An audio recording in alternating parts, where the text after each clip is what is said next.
म्हादयचें उदक कितले महत्वाचे तांची जाणविकाय गोंय सरकाराक ना काय असो प्रश्न तृणमूल काँग्रेसीचे खासदार कीर्ती आझाद हांणी केला। गोंय सरकार म्हादय वाचोवपाक अपयशी थारला जाल्यार कर्नाटकान गोंय सारख्या ल्हान राज्याचें उदक पळोवन व्हेलां अशी खंत आझाद हांणी व्यक्त केल्या। म्हादयक वाचोवंक पावूंक ना म्हूण ह्या सरकारांतल्या आमदारांनी लजेनूच तांचे राजीनामे दिवपाक जाय अशें आझादान म्हणलां।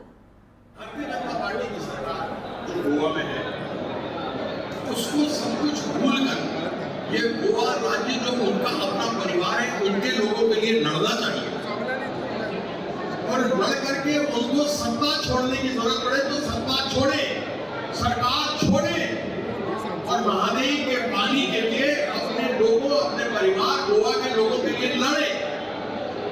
मैं मिथिला का रहने वाला हूँ, सीतामढ़ी के जन्म स्थान का हूँ। वहां से 4 नदियां निकलती थी नेपाल से, जिसको कि बॉर्डर पर रोकने का प्रयास किया गया। वह तो अंतर्राष्ट्रीय मुद्दा था।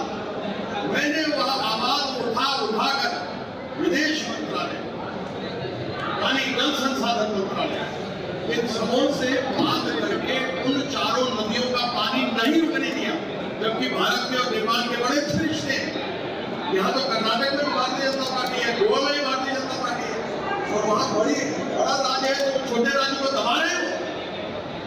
ये कैसे हो सकता है? अरे ये आग खून में आग है, कोई खून नहीं पानी है कि तुम्हारे भारतीय जनता पार्टी के नेता बात नहीं कर सकते हो।